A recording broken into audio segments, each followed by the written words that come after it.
Hello students, welcome to my channel Medical with Nursing Officer and today we will discuss principle and concept of mental health nursing। जैसे कि मैंने आपको पहले बोला था कि मेंटल हेल्थ नर्सिंग की डेफिनेशन बहुत इंपॉर्टेंट है जो मैं आपको नेक्स्ट वीडियो में जरूर बताऊंगी। So this is the next video and we will discuss here nursing की डेफिनेशन, मेंटल हेल्थ नर्सिंग की साइकेट्री और मेंटल हेल्थ का जो प्रिंसिपल एंड कंसेप्ट वाला चैप्टर है उसको डिस्कस करेंगे। ठीक है, सो चलिए स्टार्ट करते हैं आपका चैप्टर। उससे पहले अगर आपने चैनल को सब्सक्राइब नहीं किया है तो चैनल को सब्सक्राइब कर ले और वीडियो को लाइक करना बिल्कुल ना भूलें और अपने फ्रेंड्स के साथ जरूर शेयर करें। साथ ही thank you so much for subscribing my channel to my subscribers. चलिए स्टार्ट करते हैं वीडियो को। सबसे पहले साइकेट्री क्या है। साइकेट्री हमने स्टार्ट कर दी, but what is psychiatry? So psychiatry क्या है? The branch of medicine that deal with the diagnosis, treatment and prevention of mental illness. एक मेडिसिन का वो ब्रांच जिसमें हम साइकेट्रिक इलनेस को डील करते हैं, प्रिवेंट करते हैं मेंटल इलनेस को और डायग्नोसिस और ट्रीटमेंट के बारे में पढ़ते हैं, दैट इन ऑफ साइकेट्री। तो this is the definition of psychiatry. Next, psychiatric nursing क्या होती है? This is very important. I am 100% sure कि आपसे ये तो जरूर प्रैक्टिकल में पूछा ही जाएगा। अगर आपके एग्जाम में नहीं आता है तो आप इसको प्रैक्टिकल के लिए ज़रूर तैयार करके रखिए।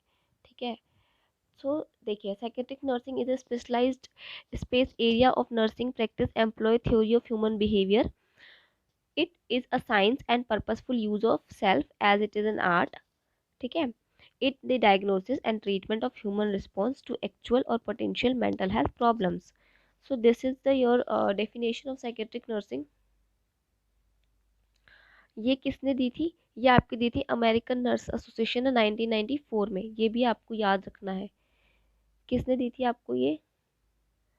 अमेरिकन नर्स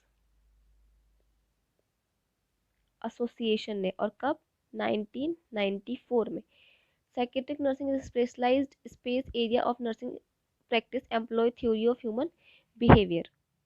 ठीक है, as it is as it is a science and the purposeful use of self as it is an art in the diagnosis and treatment of human responses to actual or potential mental health problems. So this is the definition of psychiatric nursing. Now chapter बहुत interesting होने वाला है और video थोड़ी लंबी भी, तो इसीलिए पूरा देखिए वीडियो को और समझने की कोशिश कीजिए। साइन एंड सिम्टम डिस्कस करेंगे हम मेंटल इलनेस के। So alteration in personality and behaviour first. तो जो भी उसकी पर्सनैलिटी और बिहेवियर उसमें ऑल्ट्रेशन आ जाती है, इसको हम डिटेल में भी करेंगे, बट अभी आप सिर्फ हेडिंग हेडिंग देखिए। ऑल्ट्रेशन होना, alteration of biological function, disorder of consciousness, disorder of attention and concentration, disorder of orientation, volitional disturbance, disabilities, disorder of motor activity, disturbance of motor speech, disturbance of posture and expression, disorder of perception, disorder of mood, disorder of memory, disorder of thought, disorder of possession, disorder of intelligence and disorder of insight and judgment। इन सभी को हम detail में करने वाले हैं आगे। इसीलिए मैं आपको बोल रही हूँ कि वीडियो बहुत लंबी होने वाली है, तो इसलिए पूरा वीडियो को देखिए, तभी आपको समझ आएगा और इंटरेस्टिंग भी लगेगा। सो फर्स्ट आपका है alteration in the personality and behaviour, है ना, ये वाला, ये फर्स्ट हम डिस्कस करेंगे। Alteration in the personality and behaviour.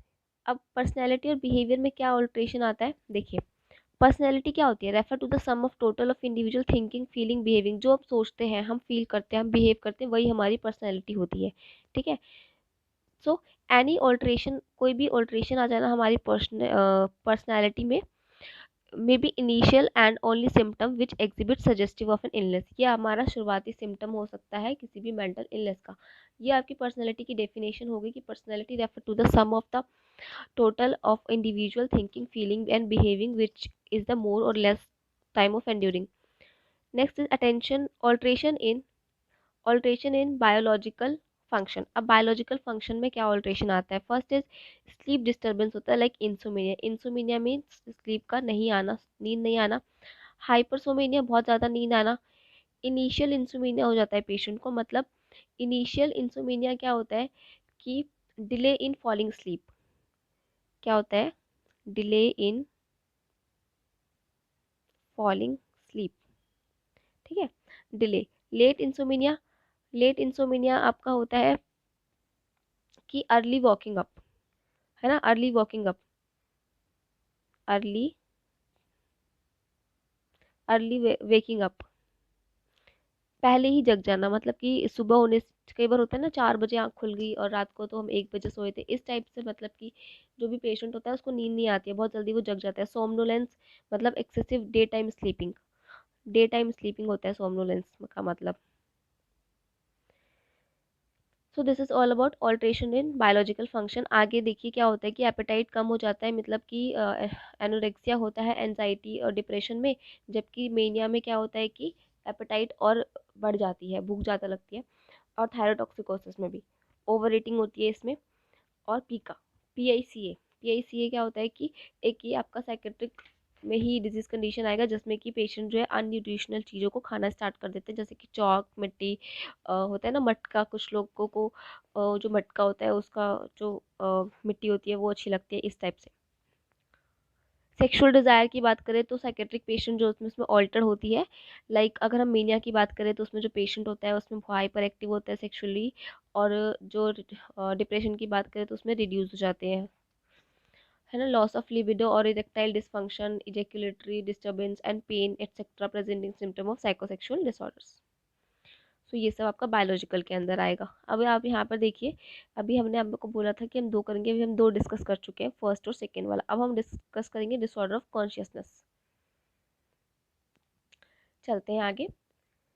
Disorder of consciousness, disorder of consciousness में क्या होता है कि कॉन्शियसनेस क्या होती है, consciousness is awareness to self, है ना, अपने आप में अवेयर है ना, और अपने एनवायरनमेंट के लिए अवेयर है ना, दिस इज कॉन्शियसनेस। बट इसमें क्या होता है कि अवेयरनेस जो इम्पेयर्ड हो जाती है। फर्स्ट इज आपका clouding of consciousness, clouding of consciousness होती है, इसमें क्या होता है कि कंफ्यूजन, इसका मतलब है आपका कंफ्यूजन, कंफ्यूजन और इम्पेयर्ड एक्टिविटी टू थिंक, ठीक है। Clouding of consciousness, diminution of their is diminution of alertness. This occur this occur in several organic conditions as well as function psychosis where the part is overall cognitive deficit, ठीक है। Clouding of consciousness में क्या होता है, जो भी patient होता है बहुत कंफ्यूज होता है, और जो उसकी थिंकिंग कैपेसिटी होती है, जो उसकी थिंकिंग कैपेसिटी होती है वो कहीं ना कहीं डिस्टर्ब्ड हो जाती है, ठीक है। Next is drowsiness. ड्राउजीनेस तो आपको पता ही होगा, through the patient appear awake and he में स्लिप इनटू स्लीप, कभी भी ऐसा लगेगा कि पेशेंट अभी जगा हुआ है बट वो जल्दी से सो जाता है, जल्दी। Constantly stimulated, the patient thinking is muddled, जो उसकी थिंकिंग होती है मडल होती है, जो उसकी स्पीच होती है वो स्लर्ड होती है, मतलब लड़खड़ाती हुई आवाज़ होती है, जो उसकी आवाज़ होती है बहुत ज़्यादा स्लर्ड होती है। और activities are sluggish but all reflexes are preserved, ठीक है, सारे रिफ्लेक्सेस प्रेजेंट होते हैं, मतलब कि अगर आप उसको पिन से करेंगे तो वो आंसर करेगा, बट क्या होता है कि जो उसकी आवाज़ होती है वो स्लर्ड होती है, ठीक है। Next is coma. कोमा आप लोग को पता ही होगा कि in coma the patient is unconscious, patient जो अनकॉन्शियस होता है, और स्टेट और नॉन रिस्पॉन्सिव नेचर होता है उसका, है ना, टू एक्सटर्नल स्टिमुलाई। कोमा तो आपको पता ही होगा कि कोमा में क्या होता है, कोई पेशेंट कभी रिस्पॉन्स करता है, नहीं करता है एक्सटर्नल फैक्टर्स के लिए। नेक्स्ट है इसके अंदर आपका qualitative changes, qualitative changes in consciousness. So कुछ क्वालिटेटिव चेंजेस में आते हैं, जैसे कि क्या होता है, कन्फ्यूजन होता है, डेलीरियम होता है पेशेंट को। अब डेलीरियम क्या होता है कि इट इज़ अ आपका memory impairment disease, neurological disease है आपका, organic disease, neuro organic disease के अंदर आता है। देन सोमनोलेंस, जो कि मैंने आपको बताया क्या होता है, day time sleeping, day time excessive sleeping, बहुत ज़्यादा सोना नहीं, बट कम सोना नहीं, बट जब पेशेंट ज़रूरत से ज़्यादा सोने लग जाए दिन में, दैट इज़ आपका somnolence. Twilight states at automatism, fugue and dissociation and stupor, ठीक है, fugue and dissociation and stupor. Stupor का होता है कि कोई भी हरकत नहीं करना, एकदम चुपचाप से बैठ रहना, दिस इज पेशेंट जो है कॉन्शियस रहेगा बट अनरिस्पॉन्सिव बिहेव करता है अपने एनवायरनमेंट के लिए। स्टूपर क्या होता है कि पेशेंट तो कॉन्शियस रहता है बट वो अपने एनवायरनमेंट के लिए अनकॉन्शियस सा बिहेव करता है। Next is fugue and dissociation. Fugue and dissociation both are resemble state of alteration of consciousness but have no true organic dysfunction, ठीक है। अब देखिए नेक्स्ट इज आपका disorder of attention and concentration. Next है disorder of attention and concentration. इसके अंदर क्या होता है कि अटेंशन जो होती है, form of narrowing of attention and it span undue distractibility and lack of concentration, है ना। या तो नैरोइंग ऑफ अटेंशन होती है और डिस्ट्रैक्ट जो है पेशेंट जल्दी हो जाता है। नैरोइंग ऑफ अटेंशन क्या होती है, जब पर्सन जो है is able to focus his attention only a small part of his awareness field. Attention is impaired in anxiety. Attention कब कब इम्पेयर्ड होती है, एंजाइटी में, मेनिया में, डिप्रेशन में, स्किज़ोफ्रेनिया में, ऑर्गेनिक स्टेट्स में। मेनिया में बहुत ज़्यादा एक्टिव होता है तो इसलिए कंसंट्रेट नहीं कर पाता। डिप्रेशन में बहुत ज़्यादा डिप्रेस्ड होता है। स्किज़ोफ्रेनिया में उसको बहुत सिम्टम्स आते हैं जैसे कि पैरानोइड स्किज़ोफ्रेनिया, है ना, शक करना किसी पर, ग्रैंडियोसिटी, ये सब। ऑर्गेनिक डिसऑर्डर, डेलीरियम, डिमेंशिया, ये सब चीज़ें। सो नैरोइंग ऑफ अटेंशन हो जाती है जिसमें कि पेशेंट जो है थोड़े टाइम के लिए तो कहीं पर कंसंट्रेट करेगा बट अच्छे तरीके से कंसंट्रेट नहीं कर पाता। सो this is attention and concentration disorder. Disorder of orientation. Disorder of orientation में क्या होता है, ओरिएंटेशन क्या होता है, जब हम किसी अपने टाइम के लिए, प्लेस के लिए ओरिएंट होते हैं, है ना, पता होता है टाइम, प्लेस, पर्सन, ये चीज़ें होती है जिसके बारे में पता होना चाहिए, तो इसमें इसकी डिसऑर्डर हो जाती है। ठीक है। टाइम अकर फर्स्ट, सबसे पहले तो टाइम की डिस्टर्बेंस होगी। ठीक है, टाइम का पहले वो पेशेंट जो होगा वो टाइम भूल जाएगा, पहले उसको टाइम का नहीं पता होगा। देन आपका प्लेस होगा, देन आपका पर्सन होगा। सो डिसऑर्डर ऑफ ओरिएंटेशन हो जाता है इसमें। And that order disorder one's own identity indicate an advance stage of disorientation. जब पेशेंट अपनी खुद की आइडेंटिटी भी भूल जाए तो ये आपका एडवांस स्टेज ऑफ डिसओरिएंटेशन में आता है ना। पेशेंट अपना नाम भूल जाते हैं कई बार कि मेरा नाम ही क्या है या फिर मैं कहाँ रहता हूँ, तो उस टाइम पे ये क्या होगा, एडवांस स्टेज ऑफ डिसओरिएंटेशन में आएगा। सो this is the disorder of orientation. आपको लिस्ट पर अगर याद हो तो इसके बाद नेक्स्ट है आपका वोल्यूशनल डिस्टर्बेंसेस। वोल्यूशनल डिस्टर्बेंस क्या होता है, वोल्यूशन क्या होता है, वोल्यूशन होता है कि wilful initiation and control of one's behaviour. किसी इंसान के अपने बिहेवियर पर विलफुल इनिशिएशन होना, अपने हिसाब से कंट्रोल होना, बट मेंटल डिसऑर्डर्स में ये नहीं होता है। जो वोल्यूशनल डिस्टर्बेंस होते हैं ऑर्गेनिक और फंक्शनल डिसऑर्डर्स में देखे जाते हैं। ठीक है। जो मिड ब्रेन होता है उसमें लेजेंस होना and the area of brain where centre of biological drive are located causes volitional disturbance reducing drives. ठीक है। जो भी हमारा मिड ब्रेन है अगर उसमें कोई लेजन प्रेजेंट है या फिर हमारा सेंटर है ब्रेन का जो कि हमारे कई सारे काम के लिए रिस्पॉन्सिबल है, अगर उसमें कोई ऑल्ट्रेशन हो जाती है तो वोल्यूशनल डिस्टर्बेंस आते हैं। ठीक है। एंड अगर वोल्यूशनल डिस्टर्बेंस आएंगे तो क्या होगा कि पेशेंट क्या शो करेगा, पेशेंट म्यूटिज्म शो करेगा, मतलब हर चीज़ के लिए म्यूट रहना। देन स्ट्यूपरस बिहेवियर शो करेगा। स्ट्यूपर मैंने थोड़ी देर पहले आपको बताया था कि पेशेंट इज कॉन्शियस बट अपने एनवायरनमेंट के साथ अनकॉन्शियस सा बिहेव करता है। Disorder of motor activity, restlessness, hyper active, excited होता है पेशेंट, एकाइनेजिया एंड टिक्स शो करता है पेशेंट। ठीक है। सो this is about the disorder of motor activity. या तो पेशेंट बहुत ज़्यादा हाइपर एक्टिव हो जाता है, मतलब बहुत ज़्यादा एक्टिव हो जाना, ज़रूर से ज़्यादा काम करना, जो कि आपका मेनिया में होता है। मेनिया और हाइपोमेनिया, हाइपोमेनिया और मेनिया में होता है ना। पेशेंट एक्साइटेड होता है, रेस्टलेस होता है, साथ के साथ एजिटेटेड होता है, एजिटेशन होता है पेशेंट को। एजिटेशन में क्या होता है कि पेशेंट को रेस्टलेस और एंजाइटी साथ में होती है। एजिटेशन जहाँ पे भी वर्ड आएगा वहाँ पे जो पेशेंट है उसको रेस्टलेस होता है, प्लस में पेशेंट एंशियस भी होता है। सो दिस इज एजिटेशन। ठीक है। और उसको टिक्स जो है प्रेजेंट होते हैं। टिक्स क्या होते हैं, sudden involuntary twitching of small muscles की मूवमेंट्स होती है। ठीक है। सडन इन्वॉलेंट्री, कई बार आपने देखा होगा ना, लोग क्या करते हैं, अपने हाथ को झटक रहे हैं तो झटकने ही झटकते रहते हैं, या फिर कई लोग को आदत होती है गर्दन हिलाने की, बहुत ज़्यादा गर्दन हिलाते हैं जो साइकेट्रिक पेशेंट्स होते हैं ये। Disturbance of posture and expression. अब इसमें क्या होता है disturbance, बिजारे position of body. बिजारे position of body क्या होती है कि किसी ऐसी पोजीशन में रहना जो कि कंफर्टेबल नहीं है ना, इन अप्रोप्रिएट कोई पोजीशन बना लेना और उसमें बहुत देर तक रहना, दिस इज बिजारे पोजीशन। वेक्सी फ्लेक्सिबिलिटी, ये भी वैसे ही कुछ होता है जो कि आपका किस में देखने को मिलेगा, स्कीजोफ्रेनिया में देखने को मिलता है आपको। स्कीजोफ्रेनिया में आपका एक टाइप है कैटाटोनिक स्कीजोफ्रेनिया। कैटाटोनिक स्किज़ोफ्रेनिया है ना, उसमें, जिसमें पेशेंट कुछ ऐसा पोस्चर बना लेगा जो कि अनकंफर्टेबल है और फिर भी वो उसी में ही रहता है बहुत देर तक। Then psychological pillow, psychological pillow क्या होता है कि पेशेंट, जैसे हम लोग पिलो लगाते हैं तो कैसे हमारी गर्दन थोड़ी सी ऊंची हो जाती है ना, तो पेशेंट वैसे ही करके गर्दन ऊंची करके लेटा रहेगा और उसको लगता है कि मेरे गर्दन के नीचे पिलो है, बट कुछ पिलो विलो होता नहीं है। साइकोलॉजिकल पिलो बोलते हैं हम उसे। ठीक है, सो this is all about disturbance of posture and expression. Next is disturbance of motor speech. Disturbance of motor speech में क्या होता है, इकोलेलिया एंड पैलिलेलिया। इकोलेलिया क्या होता है, इकोलेलिया में रिपीटेशन ऑफ वर्ड्स होते हैं,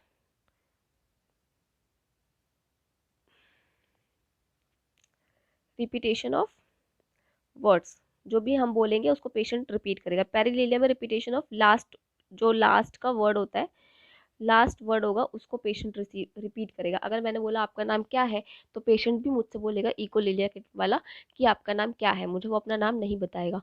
और पैरालेलिया का सिम्टम में क्या होगा, वो सिर्फ लास्ट की वर्ड्स को यूज करेगा, क्या है, इस तरीके से।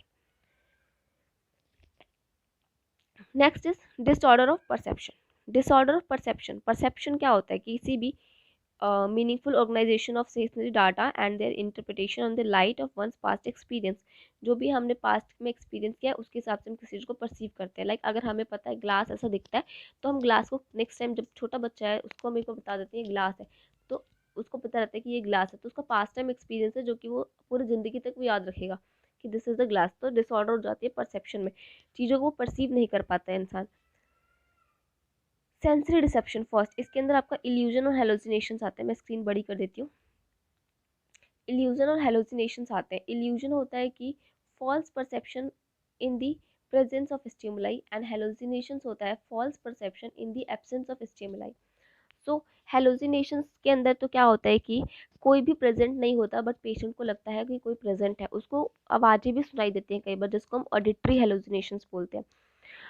और हेलुसिनेशंस कई टाइप के होते हैं, ऑडिटरी, टेक्टाइल हेलुसिनेशंस होते हैं। देन आपका जेस्टेशनल हेलुसिनेशंस होते हैं। जेस्टेशनल हेलुसिनेशन में उसको क्या होता है कि टेस्ट आ रहा होता है किसी चीज़ का, उसने कुछ भी खाया नहीं होता बट उसको टेस्ट आ रहा होता है। तो आप मुझे बताइए कमेंट सेक्शन में कि अगर किसी को जेस्टेशनल हेलुसिनेशन है तो आपको कैसे पता चलेगा, आपके सामने पेशेंट है उसको है हेलुसिनेशन जो कि जेस्टेशनल वाला है, तो आपको कैसे पता चलेगा। ठीक है, ये आपका क्वेश्चन है। नहीं अगर आप बता पाएंगे तो मैं ज़रूर आपको बताऊंगी, जब भी किसी का मैसेज आया नहीं आंसर आया तो मैं बताऊंगी आपको। ठीक है, इल्यूजन, इल्यूजन होता है कि अगर रस्सी को सांप समझ लेने वाला एग्जाम्पल है, यूनिवर्सल एग्जाम्पल है, जो कि स्टिमुलाई प्रेजेंट है आपका रस्सी, बट उसको आप गलत इंटरप्रिटेट कर रहे हैं, आप उसको सांप समझ रहे हैं। Next is sensory distortion. Sensory distortion में क्या होता है, sensation become more intense and vivid. जो भी उसकी सेंसेशंस होती है ना, जो वो फील कर रहा है बहुत ज़्यादा, उसको लगता है एकदम सच में ही ऐसा है, बहुत क्लियर है। विविड मतलब होता है मोर क्लियर, बहुत ऐसे उसको सब कुछ अपने आंखों के सामने होता हुआ सा दिखाई देता है। इसमें आपका हाइपरस्थीजिया आता है और हाइपोस्थीजिया आता है। ठीक है, हाइपरस्थीजिया में तो क्या होता है कि जो पेशेंट है उसको जो साउंड है ना बहुत ज़्यादा सुनाई देता है। हाइपरस्थीजिया में क्या होता है, हाइपरस्थीजिया में लाउडर साउंड उसको सुनाई देगा, लाउड साउंड सुनाई देगा। हाइपोस्थीजिया में थोड़ा सा कम उसको सुनाई देगा। हाइपोस्थीजिया आपका डिप्रेशन वाले पेशेंट को होता है, डिप्रेशन में होता है। Perceptual disturbance to time and place. ठीक है, perceptual disturbance to time and place. अब देखिए टाइम, जो पेशेंट को कई बार लगेगा, मीडिया वाला जो पेशेंट होगा ना उसको लगेगा कि टाइम बहुत जल्दी जल्दी बीत रहा है, जबकि वहीं डिप्रेशन वाले को लगेगा टाइम बहुत स्लो स्लो बीत रहा है। तो इसीलिए ये है आपका परसेप्चुअल डिस्टर्बेंस होता है टाइम एंड प्लेस में। ठीक है, नेक्स्ट इज आपका perceptual disturbance to body image. Perceptual disturbance to body image, अब पेशेंट को अपनी बॉडी को लेकर भी डिस्टर्बेंस हो जाती है, जैसे कि राइट टू लेफ्ट डिसोरिएंटेशन, उसको नहीं पता होता मेरा राइट पार्ट कौन सा है और लेफ्ट पार्ट कौन सा है, एक तो ये। नेक्स्ट इज एनोसोग्नियासिस, जिसमें कि ignoring the presence of an illness like paralysis. ठीक है, उसको कोई डिजीज है बट वो उसको इग्नोर करता है कि नहीं है। देन ऑटोपेग्नोसिस, ऑटोपेग्नोसिस क्या होता है कि जो पर्सन है ना अपनी बॉडी पार्ट को रिकॉग्नाइज नहीं कर पाता। उसको अगर पूछेंगे ना नोज को दिखा के ये क्या है, उसको नहीं पता चलेगा, नॉट रिकॉग्नाइज। ठीक है, पेशेंट अपनी बॉडी पार्ट को ही रिकॉग्नाइज नहीं कर पाता।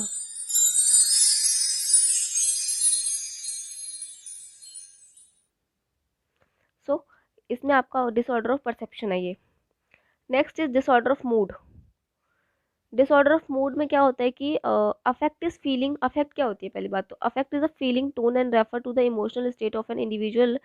Affect is sustain for a long time is called mood. Affect क्या होता है, जो भी हमारी फीलिंग है, जो हमारा फेस पर दिख रहा है, ये अगर अफेक्ट बहुत लंबे टाइम तक रहता है तो वही हमारा मूड बन जाता है। ठीक है, ये दोनों टर्म जो है ना, अफेक्ट और मूड, ये एक जैसी ही है। जैसे कि आपका वेदर और सीजन है ना, वेदर और सीजन अगर आपसे कोई बोले तो आप कई बार कंफ्यूज जाते हैं कि कैसे डिफरेंस बताए। डिफरेंस हमें पता है पर हम नहीं बता पाते हैं इजीली। ऐसे ही आपका मूड और अफेक्ट है। अफेक्ट तो हमारा फेस पर दिखता है, अगर अफेक्ट लॉन्ग टाइम तक रहे तो वो मूड बन जाता है। ऐसे ही अगर वेदर, क्या होता है अब आज का वेदर कैसा है ना, अगर वेदर सेम रहे, वही ठंड है तो रोज ठंड है तो वो सीजन बन जाता है। This is disorder of mood में क्या आएगा, first is abnormal presence. Sorry, abnormal presence. Abnormal presence का क्या मतलब है, fear, anxiety, depression, elation and anger are examples इसके। मतलब नॉर्मल से अलग, जो भी चीज नॉर्मल नहीं होगी। हंसना है तो रो रहे हैं, रोना है तो हंस रहे हैं। Abnormality of death and duration, depth है ये। Abnormality in depth, this is depth and duration. ठीक है, अगर जो भी उनके इमोशंस है ना बहुत ज़्यादा डीप होंगे, या तो या बहुत कम ब्लंटेड से होंगे, या तो बहुत ज़्यादा ब्लंटेड होंगे या बहुत ज़्यादा डीप होंगे। अगर रो रहे हैं तो रोते ही रह गए बहुत देर तक, हंस रहे हैं तो हंसते ही रह गए बहुत देर तक, इस टाइप से। इन अप्रोप्रिएटनेस मतलब अप्रोप्रिएट नहीं होंगे, जहाँ पर रोना है वहाँ पर हंस रहे हैं, और जहाँ पर हंसना है वहाँ पर हम रो रहे हैं, इस टाइप से। इनअप्रोप्रिएट सा होगा, जहाँ पर मूड जैसा शो करना है वैसा हम शो नहीं कर रहे हैं। एबनॉर्मल स्विंग्स होंगे, अचानक से खुशी हो गया, अचानक से दुख हो गया, इस टाइप से। ठीक है, सो this is about disorder of mood. I hope आपको समझ आ रहा होगा। अगर कहीं पे समझ ना आ रहा हो तो आप मुझे कमेंट सेक्शन में पूछ सकते हैं। Next is disorder of memory. अब disorder of memory is very important. इसमें आपका फर्स्ट है एमनेसिया। एमनेसिया, ठीक है, एमनेसिया। एमनेसिया में क्या होता है, पेशेंट को कुछ भी याद नहीं रहता। ठीक है, कुछ भी याद नहीं रहता। थोड़े टाइम से जो उसके साथ भी हो रहा है ना, वो कुछ भी याद नहीं है उसे। पास्ट की बातें याद रखेंगी रहेंगी, बट अभी जो उसके साथ रिसेंटली हो रहा है वो उसको याद नहीं रहता। Then hyper amnesia. हाइपर का मतलब ज़्यादा, तो उसको सभी चीज़ें याद रहती है, ऑल थिंग्स जो भी उसके साथ हो रही है सब चीज़ें याद रहती है, अच्छी बुरी सारी चीज़ें। Para amnesia. पैरा एमनेसिया का मतलब होता है कि गलत चीज़ें जो भी उसके साथ हुई है वो उसे याद रहती है। ठीक है, जो भी उसके साथ गलत चीज़ें हुई है वो उसके साथ हमेशा रहती है। फर्स्ट इसमें डिजावू एंड जिमावू का एग्जाम्पल दिया हुआ है। डिजावू क्या होता है और जिमावू क्या होता है, ठीक है, ये जानना बहुत ज़रूरी है। डिजावू होता है कि जब भी जो हमारी सिचुएशन है, ठीक है, मैं आपको बता रही हूँ कि जो भी पेशेंट होता है अगर उसको डिजावू के सिम्टम है तो उसमें क्या होता है, अ, जो पेशेंट है उसको ऐसा लगेगा कि अगर वो कहीं जाता है और उसकी सिचुएशन फैमिलियर है तो उसको लगेगा, फिर भी लगेगा कि ये सिचुएशन मेरे साथ फैमिलियर नहीं है। Deja vu is an error of recognising where an event or situation through occurring for the first time strike a familiar code. ठीक है, डिजावू जो होता है, अगर कोई फर्स्ट टाइम कहीं जा रहा है, ठीक है, आप फर्स्ट टाइम किसी की शादी में गए, आप वहाँ फर्स्ट टाइम गए हैं, आज से पहले आपको फैमिली को नहीं जानते थे, आपको नहीं पता था, बट आपको वो कंडीशन कैसी लगेगी, फैमिलियर लगेगी, आपको लगेगा आप वहाँ पहले भी जा चुके हैं। वहीं जो जिमावू है वहाँ पे आपको कैसा लगेगा, जो आपकी फैमिलियर सिचुएशंस होंगी वो भी आपको फैमिलियर नहीं लगेंगी। ठीक है, इन दोनों में ये डिफरेंस है। नेक्स्ट इज गैंसर सिंड्रोम और सिंड्रोम ऑफ अप्रोक्सीमेट आंसर। सो आपको याद रखना है गैंसर सिंड्रोम क्या होता है और इसका दूसरा नाम क्या है। जो गैंसर सिंड्रोम है उसका दूसरा नाम है सिंड्रोम ऑफ अप्रोक्सीमेट आंसर। अब इसमें क्या होता है कि जो पेशेंट है वो आंसर के अराउंड ही घूमता है और सही आंसर नहीं देगा, बट अप्रोक्सीमेट कुछ कुछ सही आंसर देता है। एकदम सही आंसर नहीं देगा बट कुछ ऐसा आंसर देगा जो कि सही होता है। लाइक अगर आप पेशेंट से पूछेंगे कि 2+2 कितना होता है, वो बोलेगा 3 या फिर 5, मतलब आंसर के आसपास घूमेगा बट आंसर एग्जैक्टली नहीं देगा, तो अप्रोक्सीमेट आंसर देता है, that is Ganser syndrome. Next is disorder of thought. Disorder of thought में क्या होता है, फर्स्ट इसके अंदर आपका disorder of form. Disorder of form में फर्स्ट आपका आता है इनकोहेरेंस। ठीक है, इनकोहेरेंस में क्या होता है कि पेशेंट जो भी बात करेगा उसमें कोई भी कोहेरेंस नहीं होगा, मतलब एक दूसरे से अलग होगी, सीक्वेंस नहीं होगा जो भी बातें कर रहा है। ठीक है, वो आपको ऐसे लगेगी मडल्ड और इनकोहेरेंट सी लगेगी। और जो उसका जैसे एग्जाम्पल है, अगर आप उसको बोलेंगे कि आपने उसको एक वर्ड दिया एनिमल। ठीक है, आपने उसको एक वर्ड दिया एनिमल, जैसे हम लोग खेलते हैं, हम कोई वर्ड बोलेंगे हमें उसके बारे में बताना, तो अगर आपने उसको वर्ड दिया एनिमल, तो वो बोलेगा कि I think it is delightful for the cylindrical dog and my scooter go flying. तो कुछ तो बातें वो एनिमल के बारे में कर रहा है, बट फिर अचानक से बोल रहा है कि माई स्कूटर गो फ्लाइंग। ठीक है, तो मतलब कि जो भी बात है ना उसमें कोहेरेंस नहीं होगी। कुछ बातें ऐसी लाइक अगर आप उसको बोलेंगे कि अच्छा किसी के बारे में बताइए, लाइक लकड़ी के बारे में बताइए, तो लकड़ी के लिए बोलेगा कि लकड़ी से टेबल बन सकता है और मैं कल स्कूल जा रहा हूँ। मतलब आगे उसके बारे में नहीं बताएगा, तो उससे मिलती जुलती बातें नहीं करेगा। ठीक है, नेक्स्ट इज इलॉजिकल थिंकिंग। जो भी उसकी थिंकिंग होगी वो इलॉजिकल सी होगी, जैसे कि लॉजिक नहीं होगा उसकी थिंकिंग में। जैसे कि अगर वो आपके सामने बात करे, वो बोलेगा कि फॉर एग्जाम्पल कि अ, सुरेश की दाढ़ी है तो मेरी भी दाढ़ी है, तो इसलिए मैं सुरेश हूँ। ठीक है, तो उसकी बातों में कोई लॉजिक नहीं होगा, है ना। लाइक उसने सफ़ेद कपड़े पहने हैं, मैंने भी सफ़ेद कपड़े पहने हैं, तो मैं मेरा नाम भी राम है। लाइक राम ने सफ़ेद कपड़े पहने हैं, मैंने भी सफ़ेद कपड़े पहने, तो मेरा नाम भी राम है। तो इस तरीके से इलॉजिकल सी बातें करेगा। और इंक्लूजन, ओवर इंक्लूजन होता है उसको। ओवर इंक्लूजन का क्या मतलब होता है कि irrelevant and context and which are only distantly related the main theme are included in thinking। ठीक है, नेक्स्ट इज नियोलॉगिज्म। नियोलॉगिज्म का मतलब होता है वो कुछ न्यू वर्ड्स बनाएगा जिसका मतलब सिर्फ उसे ही पता होगा और किसी को नहीं पता होगा। New words forming, new words, like meteors are coming to me. अब मेट्योर्स तो कुछ नहीं होते, बट वे उसकी थिंकिंग है, उसका वर्ड है और उसका मतलब भी सिर्फ उसी को पता है, तो neologism, this is the example. नेक्स्ट है आपका डिसऑर्डर ऑफ प्रोग्रेशन। थॉट के अंदर ही है डिसऑर्डर ऑफ प्रोग्रेशन। इसके अंदर है डिसऑर्डर ऑफ प्रोडक्टिविटी। पहला डिसऑर्डर ऑफ प्रोडक्टिविटी में क्या होता है कि वो इंसान कोई भी काम करेगा बट वो गोल को अचीव नहीं कर पाता है। ठीक है, गोल अचीव नहीं कर पाएगा। Disorder of tempo and speed. Disorder of tempo and speed में फ्लाइट ऑफ आइडियाज होते हैं उसको। कोई भी आइडिया आएगा और एकदम से उसके दिमाग से निकल जाएगा, तो इसकी वजह से उसको कुछ समझ ही नहीं आएगा क्या करना है। वो एक टॉपिक से दूसरे टॉपिक पे जंप होता रहेगा। Next disorder of direction. Disorder of direction में ये कि किसी भी चीज़ को डायरेक्ट नहीं कर पाएगा, किसी भी गोल तक नहीं पहुंच पाएगा, और कैसे भी करते करते बहुत टाइम लग जाएगा, बट एट द एंड क्या होगा कि वो गोल को अगर अचीव कर भी लेता है तो बहुत लेट पहुंचेगा। ठीक है, इसमें आपका टेंजेंशियलिटी एक वर्ड आता है। टेंजेंशियलिटी मतलब ऐसी बातें करेगा, घूम फिर के बहुत लंबी बातें करेगा, बट घूम फिर के एक गोल पर आ जाएगा। This is disorder of progression. Then आपका थर्ड आता है डिसऑर्डर ऑफ कंटेंट इसके अंदर। तो डिसऑर्डर ऑफ कंटेंट में आपका overvalued ideas are abnormal beliefs unique to individual which dominate is I life. ठीक है, तो ओवर वैल्यूड आइडियाज होते हैं पेशेंट को, जिसकी वजह से उसकी लाइफ में भी बहुत ज़्यादा डिस्टर्बेंस आ जाती है। देन फैंटेसीज जो होती हैं, जो उसकी थिंकिंग पैटर्न है बहुत ज़्यादा विविड होती है, उसको ऐसा लगता है जो भी वो सोच रहा है उसकी आंखों के सामने ही चल रहा है। With a peaceful content perceived as unreal by the individual in autism. They predominate the psychic life of the other individual. Idea of references, ठीक है, are false interpretation with self-referential quality. So this is all your delusions होते हैं उसको। ठीक है, delusion होता है thought disorder। क्या होता है? thought disorder। thought disorder like कोई मुझे मारना चाहता है या वो मेरे साथ मेरे बारे में ही बातें कर रहे हैं, इस तरीके से उसको होता है। अब इसके अंदर और चीज़ें होती हैं। डिल्यूजन, परसिक्यूटरी डिल्यूजन मतलब किसी चीज़ को परसीव करने में गलती, लाइक उसको लगता है कि कोई मुझे चीट कर रहा है, मेरा फ्रेंड है मुझे चीट कर रहा है, वो मेरा फ्रेंड ही नहीं है, मुझे धोखा दे रहा है। डिल्यूजन ऑफ रेफरेंसेस होता है, मतलब उसको लगता है कि कोई दो लोग हैं जो मेरे बारे में ही बात कर रहे हैं, है ना।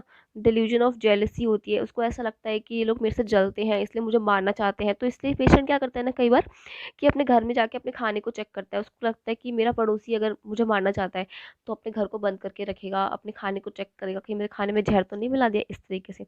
डिल्यूजन ऑफ लव मतलब उसको पेशेंट को लगता है कि वो मुझसे किसी पर्सनैलिटी से वो मुझे प्यार करते हैं, बट ऐसा है नहीं।